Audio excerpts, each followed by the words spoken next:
Hey, Emma. Did you see the Call of Duty multiplayer reveal? I sure did, Degon. I'm excited to see how the esports scene responds to the return of 4v4 mode in the competitive scene. How about you, Jimmy? I'm stoked to do the shooty pew pew bang bang in the face.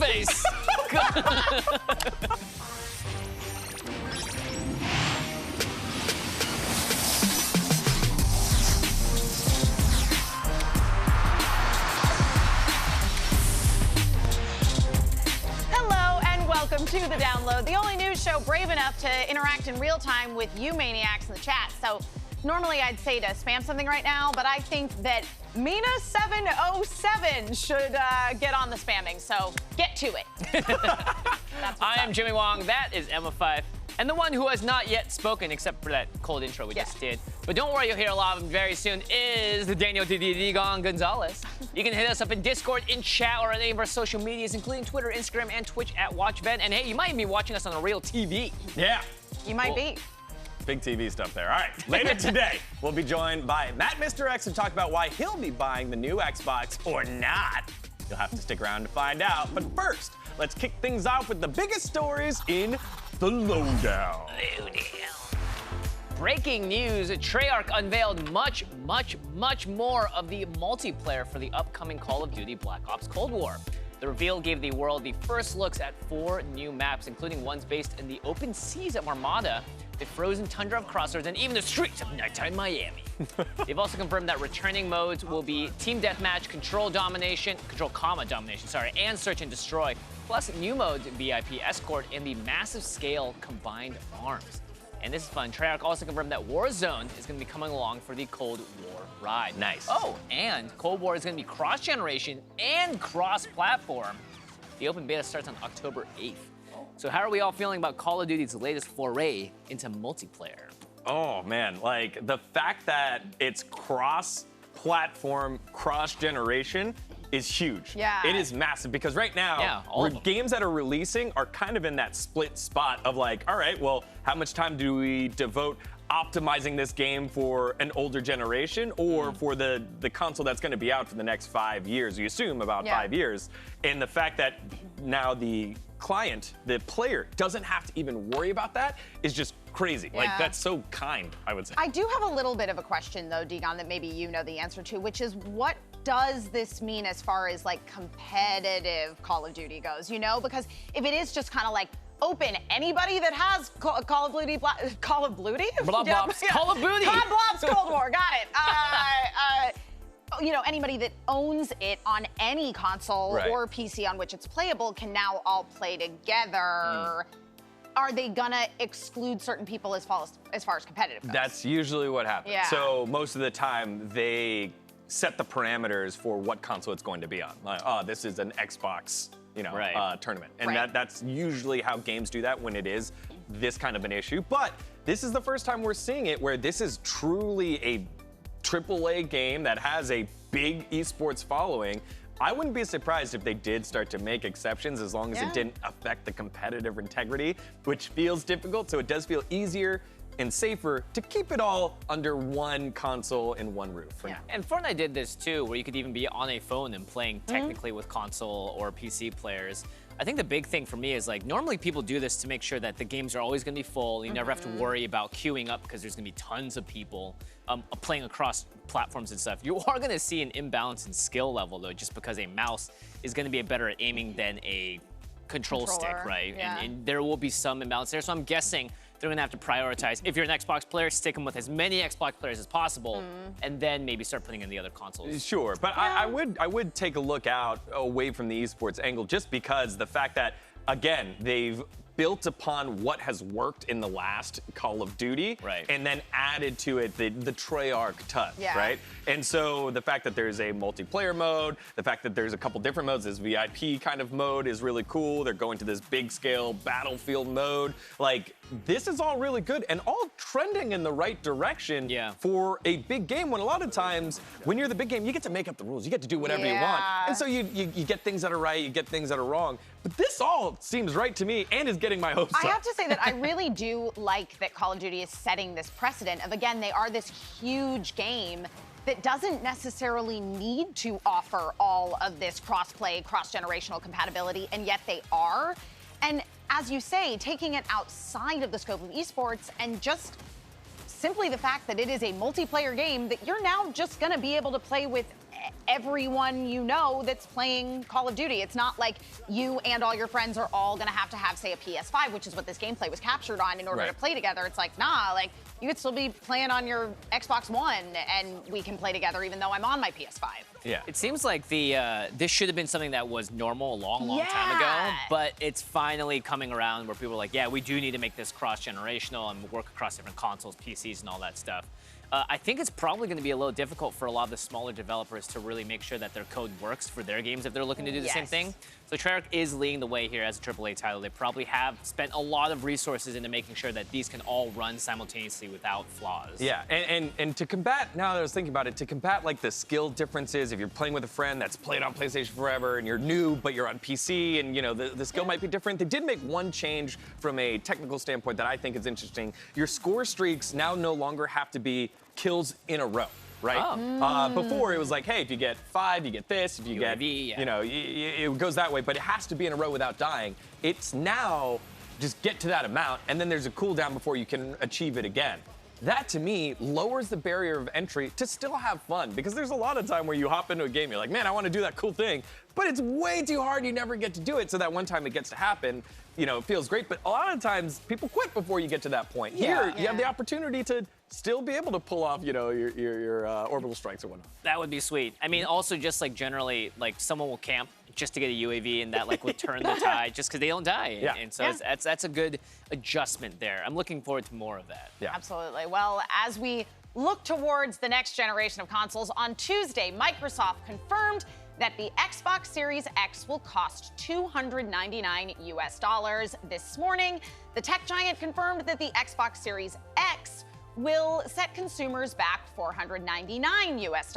Wow. There will also be the option of payment plans for both consoles, with the S at $25 per month and the X at $35 over a 24-month period. Those payment plans will include Game Pass Ultimate, which Microsoft also announced EA Play is coming to as well. Both versions of the console will be launching on November 10th. The gauntlet has been thrown. What are everyone's thoughts on the Xbox prices? Thumbs up. That is a cheap console right there. I mean, compared to a Nintendo Switch, right? The Xbox Series S, and it's looking pretty sleek too, all things considered. Yeah.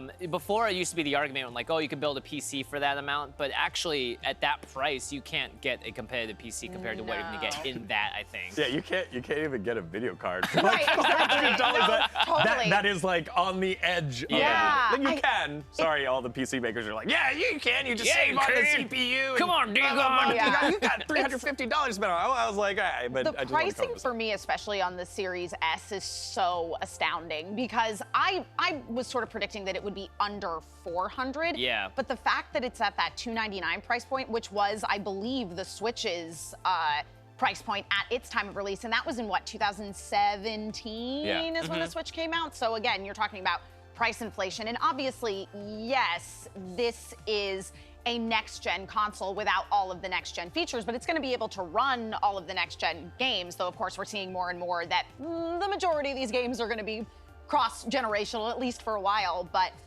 yeah, man, that Series S is... That's cheap. If you're in the market, if you've been thinking, like, man, I kind of want to get an Xbox, but I don't really care that much about having all of the most up-to-date visuals...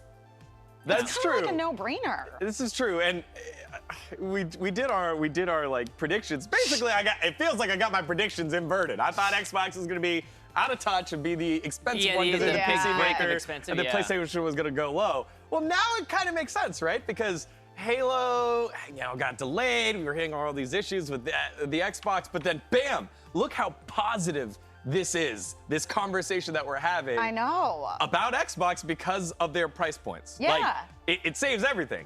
And now, I think if PlayStation would have came out earlier and said, hey, look, ours is a little bit more expensive, but look at all the good games that we have, look at the great marketing that we have, it'd be okay. But because Xbox gets this out first, and now we have this positive reaction, if PlayStation drops it and it's more expensive, like way more expensive, that's going to be a talking point that I don't think would have existed earlier. So pretty cool positioning by Xbox's marketing team. Yeah, we have gaming Kuro Yume _CL says in chat, Game Pass continues to be the best deal in gaming by far, which was a big part of the conversation we were having around the Xbox, which was Microsoft doesn't actually care about selling Xboxes. They just want to sign people up for Game Pass. And again, added another layer to Game Pass being such an incredible deal, along with now an Xbox that you can get for such an incredible deal and payment plans. Like, I've completely changed my tune on Xbox. So the question is, like, what does PlayStation do now?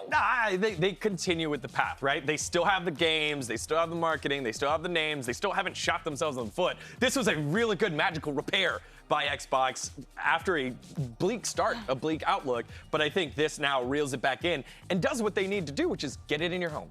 Get the console in your home, and then all the extra funding will come when you have to pay for a Game Pass, when you have to buy new games, when you need more controllers. But if you get the console in the home first, then the extra payments will follow. Yeah, GameHam said in Discord, they are sacrificing exclusives for availability, which makes sense. Like, PlayStation, I think, will still charge whatever they end up charging. I don't think they're worried about that. But if they'll, I mean, for them, it's like release it, like a new God of War is coming out, a new this, a new Uncharted, whatever it is, to make people hyped about the fact that they have quote unquote better games. That's how the PlayStation, I think, sells itself. Yeah. The Xbox here is just like you said, get it in the house, $299. Like, that's very affordable. Yeah. I mean, like, especially because that's the same price that you would have seen 5-6 years ago for the same thing. Yeah, absolutely. Darth Onyx in chat says, I mean, I'm still not going to get a next-gen system anytime soon, but the prices of the console and the payment plans do make me way more interested in the Xbox Series X and S than I was. Yeah, when you have payment plans, it's very easy to take an item that you would normally pay for and then put it into now this new item that you are currently on a payment plan for. Like, okay, this week I'm not gonna go eat out, you know, 5 times or 6 times, and that's the payment for my Xbox.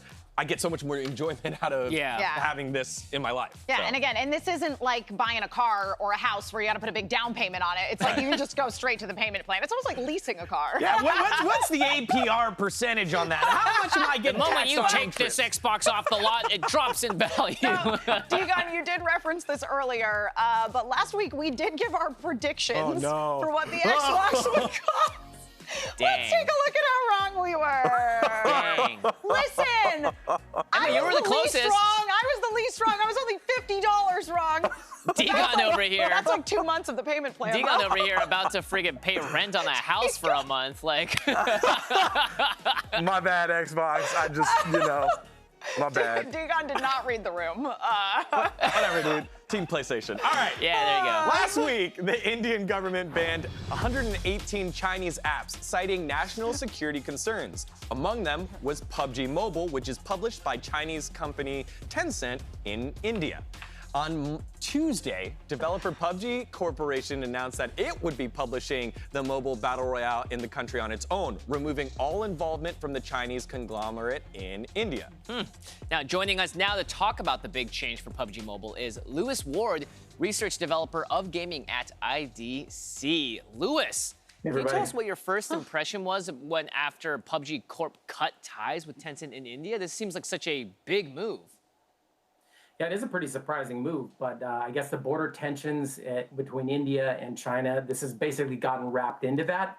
And so it's really just kind of a side effect or casualty of this escalating conflict. So we don't know how long it'll last, but I guess from a business model or revenue perspective, it was kind of a necessary move for both Tencent and PUBG to make. Well, how could a company like as big as Tencent not still have some level of oversight in this, because it is their game, it is their property, and now they're just, kind of letting it go? Right. Well, PUBG, I believe, is still developing it. They publish it Tencent does in India and some other places. But basically, I think that they probably worked out a deal by which Tencent either basically cedes the rights or PUBG gives them the certain amount of money for the terms of the contract, whatever that was, or PUBG is still paying them basically as a publisher of that game.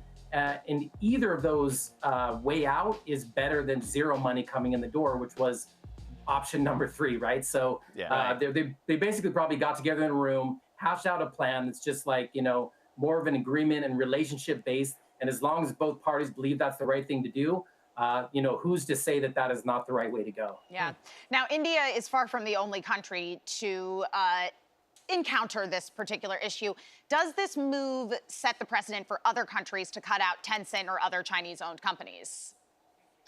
Well, I think that the China-India conflict along the border, it sounds like it's up in the Himalayas and like 20 Indian soldiers were killed. That sounds like a very specific instance to me. Obviously, the way U.S. and China trade relations have gone, we've seen a lot of saber rattling on both sides around, again, Chinese companies with TikTok and Tencent and others, right? So I think they're unrelated. So I don't know that this one sets a precedent, but there's certainly a trend here whereby, you know, kind of national geopolitics are getting wrapped up into gaming, or the other way around. Gaming is getting sucked up into these kind of larger trade deals or tensions, and this is just one example of that, and it could very well continue. In your opinion, what are the ramifications for companies like teams, because India is a major region in PUBG mobile esports, what are the ramifications for them, and is there any way that they can recover? Right. Well, you're right. I think that we should do some data sharing with App Annie. My understanding is they were saying that in 2019, PUBG was the #1 grossing mobile game in India. So I don't know specifically much about the esports ramifications in particular, but clearly it was like a very popular, you know, shooter, just mobile game in general, the top mobile game by revenue in India last year. So that's, you know, what, $80–90 million sitting on the table, in addition to, you know, possible things around, you know, esports and the advertising and sponsorship streams that may go with that. So, you know, I presumably with this publishing issue resolved, or at least, you know, fixed until the conflict kind of subsides, those sorts of events, I think, should be able to go on, right? If the conflict is between the Chinese government and the Indian government over the border, as long as the issue of who's publishing this game is removed, perhaps those things will be able to go forward more or less unaffected. Yeah, hopefully. Yeah, well, there's a lot at play here. Thank you so much for joining us, Lewis. I'm sure this will be a developing story as we move forward. So your insight, always appreciated. All right, when we come back, Matt, Mr. X, joins us to break down what the Xbox prices means for the console wars. But first, it's time for your solo queue of the day. Solo queue. Solo queue. In 2019, a rare version of what video game sold for over $100,000? Was it Super Mario Brothers, The Legend of Zelda, Donkey Kong, or Tetris? You can head on over to VENN.tv/play to take a guess, click on the thing, or just, you know, type your answer into the chat, because we're gonna be able to get it either way. Results coming up right after the break. Jason! Welcome back to the download. Before the break, we asked you which rare version of a video game sold for over $100,000. The options were A, Super Mario Brothers, B, Legend of Zelda, C, Donkey Kong, or D, Tetris. The poll is not working. I certainly thought it was Legend of Zelda, so I would have been wrong, because the answer is Super Mario Brothers. In 2019, a mint condition original copy sold for a staggering $100,150 at auction, making it the most expensive game ever sold. You think it'd be something a little rarer than Super Mario Brothers? But I don't know. Whenever I see those, I love seeing the little clip at the top. I'm always like, oh, that's professional really cool. grading services. 9.4. That's like a 9. All right. Well, in case you've already forgotten, I'm Daniel Degon Gonzalez. That is Emma Fife. That is Jimmy Wong. And as you can see, this giant floating face with his playoff beard is our co-host, Matt, Mr. X, who is here to make sure we don't get into too much trouble. Hey, buddy, how are you? I'm not sure if I should introduce myself again. Is that the new thing? Yeah, Sorry, who are you? We're doing I'm Matt, Mr. X, in case you were wondering. I love that guy. All right, with prices for the next generation of Xbox revealed, many gamers are considering where they'll be spending their money this holiday season. But with Microsoft's commitment to subscription service Game Pass and Sony beginning to put out their games onto PC, there may be another option than the two major consoles. It's now time for Matt, Mr. X, to be honest. All right, guys, to be honest, I started out my entire gaming career as a console player. I played games professionally on console. I've owned consoles forever. But I'm here to tell you why it's not the right move going into next gen. You know, the Xbox deals are pretty good, right? You know, the Game Pass, you get a lot of games with that. EA Play being involved now. You know, the 2 different options with the ability to kind of extend the payment over a subscription plan. That's all well and good. You know, PlayStation, they're coming out with their system. We still don't really know the price point. We don't have a great look at all the exclusives. But what we know from both of them is that they're both going to be making things that are going to be playable on PC and cross-platform with everything else. The NVIDIA news last week was huge. You know, you can get a 3070 graphic card from NVIDIA for $499, which is twice as powerful as a 2080 Ti. That can play everything you're going to need for the foreseeable future. So if you have a computer, you can take out your graphics card, you can sub in one of the new NVIDIA cards, and you don't really miss out on much of anything because a lot of the exclusives end up going to PC eventually anyway. You get the cross-platform play where you can play with all of your friends in the numerous titles that are available on console.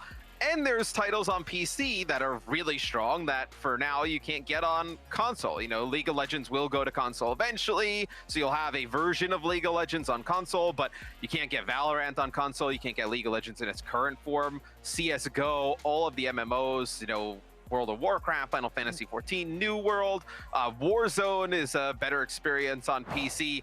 I just feel like PC is going to be the way to play going into the future, and with how affordable they've made some of the graphics cards and the changes that NVIDIA is really pushing forward, I think it's going to be the next wave where you can play everything you need with all the people you know. Emma, I know you're a big console fan. Have I swayed you a little bit here to come over to the PC side of things? No, and this is why.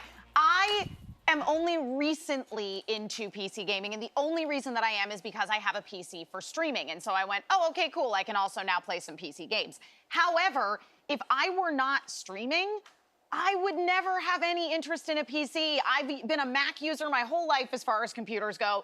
And on top of that, it's like, especially with the news that Xbox put out there today, let's say that it's somebody that isn't me, and it's just your sort of person somewhere in the middle of the country who just wants to play some video games with their friends, could even be on the coast, okay? What I'm saying is that this particular audience, and I think all of us individually, we care about the graphic capabilities and the power of your operating system, et cetera.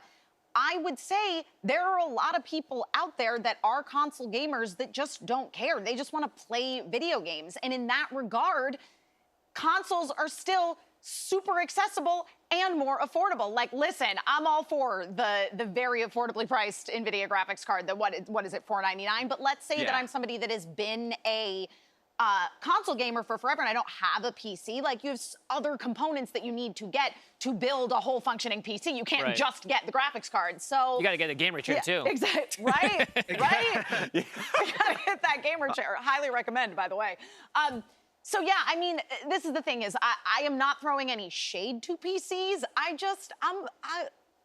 got a lot of love in my heart for consoles, and it's not going away. It's not leaving me.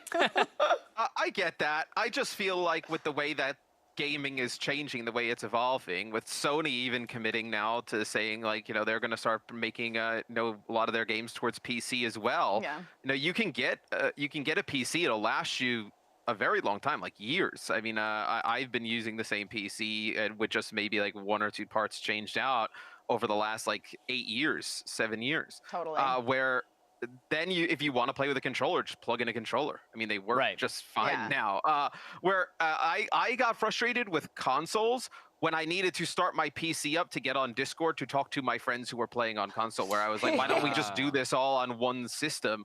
And I think that all of your kind of social networks in terms of like playing games with each other is kind of going towards PC, which I think some people will also have that same type of idea. Like, if I have to start my PC up to stream, to get on Discord, you know, to get on Twitter, figure out who's gaming where and whatnot, I may as well just play on PC as well. The other thing that's interesting, though, as far as sort of the next generation goes, is what we're seeing is that games like Call of Duty, in terms of their multiplayer, are going to be, as we discussed, cross-generational and cross-consoles. So in a way, it almost doesn't matter if you're playing on, I mean, it certainly doesn't matter if you're playing on console or if you're playing on PC. I understand your point of like, oh, well, it seemed silly because I was booting up my PC to talk to people on Discord while I was gaming. Yeah. I guess for me, it's like, I'm just always booting up my PC and my PlayStation anyway, so. Right. Yeah. Well, hey, look. You cannot tell me when PC Master Race comes to take over the world, you say, it doesn't matter. That's not okay. That is not okay. Oh, all right. D-Gun's getting honest now. TBH D-Gun edition. Also, historically, outside of the US, particularly in countries like Japan, which is a huge gaming market, consoles have been far more popular than PCs. That is true. That is true. That's and true. I agree. And I think all of us, most of us, grew up on consoles first before playing on PC or building a PC. I think the barrier to entry cannot be understated. That it is expensive and confusing to build your own PC. It is cost inhibitive. You don't know exactly what it's going to do. If you want something, you think it's going to be at least $1,000. And I can think of a whole bunch of other things that I would rather spend $1,000 on. But if you're thinking like, hey, $4.99, oh, sure. I can go ahead and shuffle that out, and that's okay. So the accessibility there. So I understand that. I understand that. And as Matt said, if you are really interested in longevity as far as your gaming machine goes, PCs are totally worth the investment because, as you say, you can just swap out parts instead of having to get a totally new console if there's some component that's not functioning. Well, to fight for that, though, to fight against that, though, like, if you get a console right when it drops, you're probably good for 5 years, which is about as long as your video card.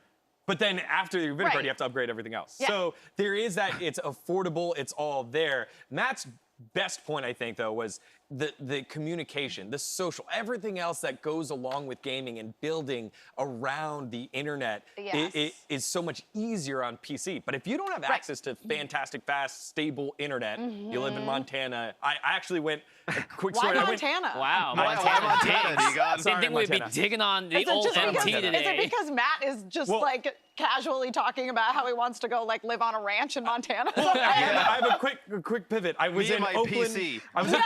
You're gonna need your console, Matt.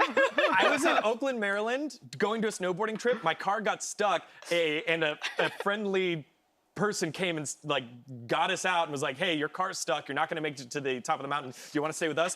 I went and stayed with him, and it was him and his son, and they only had Xbox. No internet, and if they ever wanted to download anything, they had to go to their parents' place somewhere else when it was okay conditions. So, like, there are people in the world where there isn't great internet where a console does it for them because that does it, and that works for me. And that's gonna have to do it for this conversation because the download has been great. Sorry, Jimmy.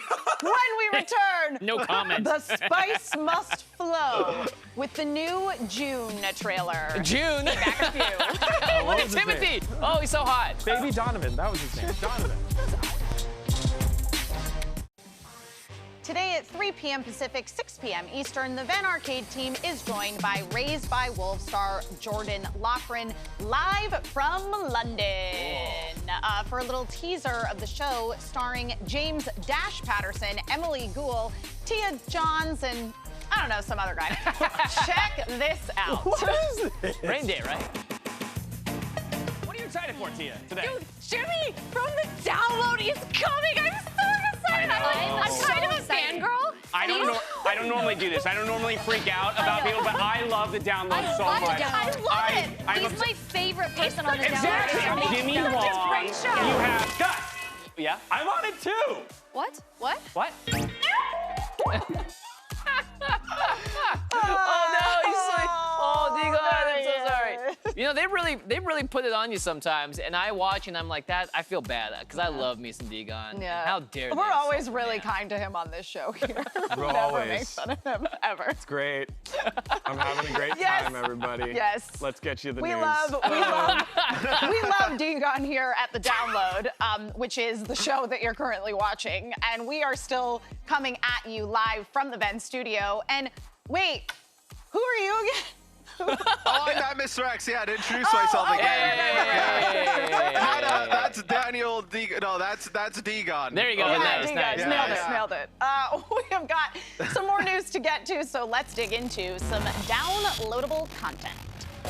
All right, this morning, the first trailer for the upcoming Denis Villeneuve Nice. directed Dune movie adaptation dropped. The trailer gives us our first look at the full cast, including Zendaya, Timothée Chalamet, a beardless Jason Momoa, Jason Brolin, and Josh Brolin. Sorry, I saw Jason Momoa.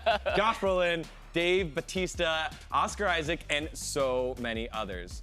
Oh, and there's Arrakis's iconic giant worms. Emma, cool. You're a Dune fan. How spicy did you find the new trailer? I like that. Oh, I don't like this asking me how spicy the trailer was. I see what you did there, Taylor. No, I'm freaking stoked about the movie. June or Dune, depending on how you pronounce it. My shout out to my dad who says Dune. But no, I do. I love this book. I read it when I was probably 14 or 15 years old. When I was watching Blade Runner 2049 in theaters, about 2 hours and 9 minutes in, I went, man, this is a long movie. But I could watch 9 hours of this happily. And also, I really want Denis Villeneuve to direct Dune. Right. So all my dreams are coming true. 2020, give it to me now. This is like one of those classic, has been done a lot of times incorrectly and has been tried to be made a lot. Dune is one of those movies, similar to like Ender's Game, right? Just carries this cult following behind it. And this version looks to be the best one yet. Thank goodness. I think Denis Villeneuve is one of those really, really top directors that has come out in the past decade or so. So I'm really stoked about this. It looks great. Yeah. Ooh, and that, I'm still in love with the font. Anyway, moving Timothy. on. And Timothée Chalamet, yes. Look, we're all waiting for Breath of the Wild 2, but in the meantime, can't we just enjoy some hacking and slashing? On Tuesday, Nintendo announced that Hyrule Warriors Age of Calamity is coming to Switch later this year. Much like its predecessor, it'll be a Dynasty Warriors-style action game, but this time set in the world of Breath of the Wild, 100 years before the events of the game. Now, Matt, will this tide you over until Breath of the Wild 2? Yeah, I think so. I'm okay with this just being like a hack and slash the Zelda universe. Yeah. I'm totally okay with this. Any type of Zelda game, like without like a huge, large gap in between, I'm totally fine with. Yeah, definitely. Just give me some type of Zelda goodness, and this'll hold me over for a bit. I really love it when other franchises take on the Dynasty Warriors models and like tend to do it better than actual Dynasty Warriors. Like Hyrule Warriors was a lot of fun. Fire Emblem Warriors is a blast, and I'm excited that this is a Dynasty Warriors, but it's also like it is part of the story. This is canon in the Breath of the Wild universe, much like Persona 5, the Phantom Strikers, or I can't remember what the Japanese title is, but it looks like it's being localized as Phantom Strikers. Anyway, I'm all for other franchises taking on Dynasty Warriors. Yeah, Zelda is a massive enough franchise that there are so many more places you can continue to explore that any game within it that is done well will be welcomed for storyline lovers like myself and Zelda. Yeah, and they worked with the writers too, and the art style is right on it. And not to mention all of these characters that you didn't really get to play much with in the original Breath of the Wild now are here, and you get to use their abilities and kick butt. Yeah, that's kind of cool. Oh my gosh, it looks great. But the story is going to be real sad, so prepare yourself. Well, we all know what happens. We do. Yeah. Well, I'm working on it. No spoilers. I'm working on it. Okay, well, with the NFL season kicking off tomorrow night, Colin Kaepernick is back on the field, at least digitally. The former 49ers quarterback who participated in a nonviolent protest against racial injustice in 2016 by kneeling during the U.S. national anthem has not played since the end of that season. As such, he has not been featured in a Madden game since 2016's iteration of said game. Now, his likeness has returned to the long-running football series. Interestingly, he's got an overall rating of 81, putting him in the top 15 of the available quarterbacks in the game. To talk us through why all this, or what all this means for Madden and the NFL as a whole, is the man who broke the story, Aaron Dodson, sports and culture writer for ESPN's The Undefeated. Colin Kaepernick hasn't appeared in a Madden game for 4 years. So, Aaron, what do you think he got added now? The timing actually doesn't really come as a surprise to me. EA Sports is a strategic statement on behalf of EA Sports to acknowledge that Colin Kaepernick is still and has remained so for the past 4 years. He's still one of the top free agent quarterbacks in football. And it honestly reminds me of a statement that Nike made back in 2018 when they made Kaepernick the face of the Just Do It campaign for the 30-year anniversary. And they actually aired the commercial on the night of the season opener. So this is something that EA Sports and Colin Kaepernick and his team have been working on for quite some time, and now it's just finally come to fruition. Yeah, well, you mentioned that Kaepernick had hands-on in determining his likeness and appearance in the game. Can you elaborate a little bit on what that means? Most definitely. So according to multiple sources close to the situation, like you said, he was very hands-on in determining his likeness, and that means a couple things. He was very adamant about, when he returned to the game, he wanted to be depicted with his afro. The last time he was in the game in Madden 17, he had cornrows. That was the last time that EA had scanned him. And he also was very strategic and adamant about having his signature user-controlled celebration, which is new to Madden 21 this year. He wanted it to be a Black Power fist, which is actually, if you think about it, it's reflective of the last time we saw him on the field in 2016 when he was celebrating scoring plays his last season in the NFL. He was celebrating by raising his fist for Black Power. So he wanted that to be reflected in the game. And then to take that a step further, if you notice in the game, there's no NFL branding surrounding Kaepernick until you as a user place him on the team. In the past few years, both Nike and Colin Kaepernick personally have released nondescript jerseys, with his name on the back, and those jerseys are also included in the game to mark his return. That's fascinating. Now, speaking of jerseys and that sort of side of things, have you heard of any financial details between the game and Colin Kaepernick in terms of what kind of deal was struck? I have not. Those financial terms were not disclosed to me. All right. Well, Cap was rated higher in this game than he last appeared. Here's a brief look at his 2 ratings from the last couple of times. What has the reaction been from NFL fans or even NFL players to this news and possibly being rated higher than him after being out of the league for so long? Yeah, I think honestly the best way to describe the reaction is mixed. There are a lot of people who have welcomed his return to the game with that 81 rating. There are also a lot of fans and gamers who have kind of questioned not only the return, but also the rating at 81. He's, like you said in the beginning, he is now out of the 111 quarterbacks on the game, he is in the top 15. He's rated higher than the likes of Ryan Tannehill, Joe Burrow, Kyler Murray, Cam Newton. But if you think about it, the last time he was in the game in Madden 16, which would have been his last full year as a starting quarterback in the NFL, he was also rated at an 81. The 2 games before that, his peak years in the league, he was rated at an 89 in both of those games. So, EA Sports told me, and they announced once they announced the return of Colin to the game, that this is a data-driven simulation that determined his rating for this game, and they took into account that he has not played on the field since 2016, and that is the rating that they landed on. Sure. Yeah, wow. Well, I'm a big fan. I definitely think he's better than some of those quarterbacks. Yeah. In terms of, this is a really interesting landmark moment. Colin Kaepernick is such a lightning rod for attention and news.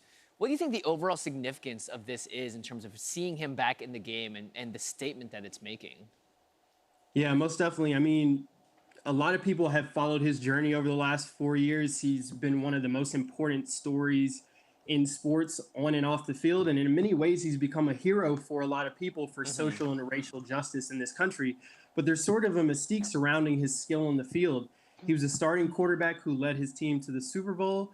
And now that he returns to the game, Madden allows people, especially the younger generation who might not have seen him on the court, it allows him to experience him on the field in some way virtually as, he awaits, potentially his return to football in real life. Cool. Well, only time will tell where Colin Kaepernick's journey continues to go, but we certainly look forward to seeing it.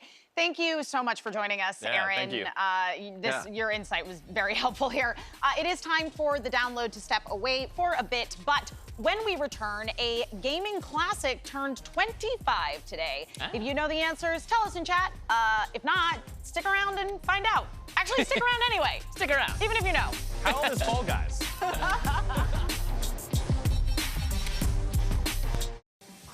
VENN wants you to get in the game and vote this November. To register, head on over to gamers.vote. Super easy. Please do it. That's right. Jimmy wants you to vote too. Welcome back to the download. We've got tons to get to, so it's time to get you in the know. Yes, today does mark the 25th anniversary of the release of the Sony PlayStation here in North America. It also happens to be the 21st anniversary of the NA launch of the Sega Dreamcast, by the way. Sorry, Dreamcast fans. R.I.P. Yes, that does mean we're all extremely old and our bones are falling apart, and we're gonna have to find the fountain of youth soon. Maybe it's hidden in Ridge Racer. Oh, that's cute. Oh, man. Deep cuts. On Tuesday, the battle between Epic Games and Apple continued as the tech giant filed counterclaims against the Fortnite developer seeking damages for lost App Store fees and other damages. Wow, jeez, get them. This comes a week after a Fortnite update made the game effectively unplayable on iOS devices, and they started a war. Meanwhile, as of September 11th, Apple will stop allowing players to use the Sign In with Apple option when logging into Fortnite. The saga continues. On Tuesday, the Academy Awards established a new set of, quote, representation and inclusion standards for Oscars eligibility, unquote. Starting in 2024, in order for a movie to be eligible for Best Picture, it will have to meet 2 out of the 4 standards set by the Academy. Jimmy, what are your initial thoughts? This is a really, really, really interesting thing that's happening here. A lot of people are discussing this both on the positive and the negative sides of it. It's interesting because it says you need to meet some standards, and the standards are a little vague. They're not super clear in order to be specifically qualified for Best Picture. And there are a lot of movies out there that I think obviously would benefit from having a more diverse and representative crew behind it, writers, promotion, whatever it is. If you guys remember, just a couple of years ago, or maybe even last year, Oscars So White was trending, and this is something that has been a very big issue, I think, within the industry for a while, which is like, how are we gonna see better, more representative movies if we just keep nominating the same things year after year? So I think the Oscars doing this specifically for Best Picture is gonna force it in an interesting way, and whether or not that turns out to be an overall positive or negative is something that's yet to be seen. But at the very, very least, I love that one of the categories is having interns and people that are sort of in your crew, up and coming, be from a underrepresented group. And I think that's, for people that are trying to break into the industry that feel like they have no inroads in, saying that like, hey, they're going to be looking for more people like you to be working on these bigger projects, and there is an opportunity now for you to do so, I think is actually an overall really, really important thing. So we'll see how this eventually plays out. I think it's one of those things where you just don't know until it happens. So I'm not gonna knock it until it's been tried. And honestly, if we get a little more variety into the Best Picture category, fine by me. Yeah, I mean, it is interesting because again, the categories are pretty broad and vague, and again, I think there's a lot of movies that you will find that you wouldn't necessarily think would fit into this sort of inclusion initiative that do, and a lot of that is because certain things like, you know, people in creative lead positions have to be either women or people of color, just some sort of underrepresented group.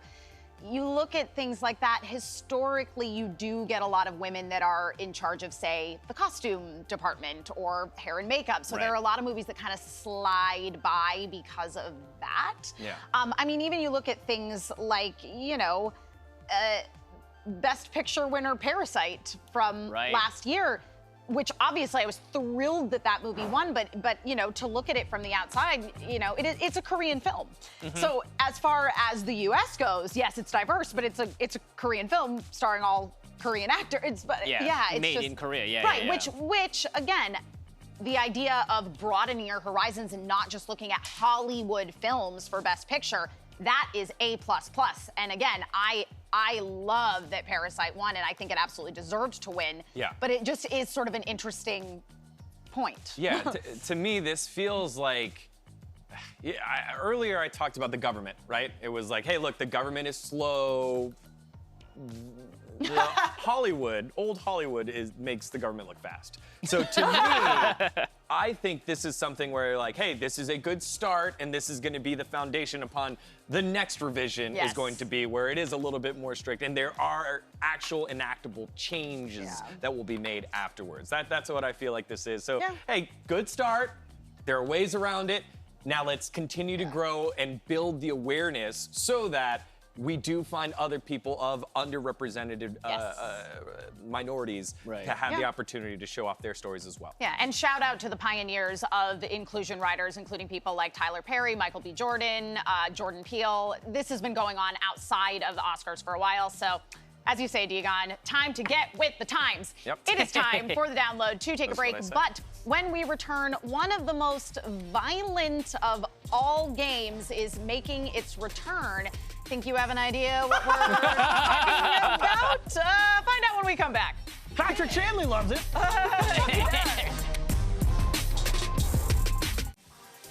Welcome back to the download. No time to mess around. It's time for TLDR. Before the break, we teased that one of the most murderous games of all time is making its return. Yes, that means Roller Coaster Tycoon 3 is getting a re-release. 2004's finest theme park simulator is making its return on September 24th with the complete edition coming to Switch and PC. Oh, console and PCs. It's finally happened. Long-running reality show Keeping Up with the Kardashians is coming to an end. The series, which started in 2007, will conclude after 14 years and 20 seasons and way too many bad lessons shown to kids. All right, that's not the only iconic show ending after its next season either. The Walking Dead will also draw to a close after its 11th season, but will be followed with a spin-off starring Norman Reedus and Melissa McBride. Interesting. Now, which of these two stories is society gonna miss more? I really think neither. Okay, nice. Deegan? Bye. Yeah, athletes around the world will be happy that Keeping Up with the Kardashians is over. Yeah. So no one else gets caught in that trap. Yeah, I'm fine with it all going away. We need better beauty standards for our children. Yes. All right, class. We need to get our education on. That means it's time for social studies. This week, we're changing up the syllabus. Instead of memes about us, we'll be doing a close reading on something usually outside of this course's purview. We all know the joke about doom running on literally everything, but Twitter user phone has taken it to ridiculous extremes. Yes, this is Doom running on an electric pregnancy test. Emma, why don't you take a look and let us know your careful analysis? Yes, of course. Well, first, Deegan, I'd like to show my appreciation for you dressing like a character from Shenmue to celebrate the upcoming anime that's going to be on Crunchyroll. Now, if you look at this, obviously, we've been discussing cross-platform capability here. Doom is the great equalizer. As you can see, it can be run on literally anything that has a digital display. The latest is this work of art on the pregnancy test here. Now, beautiful. Class, I would like to ask you all to please Photoshop us into your favorite gaming moments. And we will see you tomorrow on the download. Bye-bye!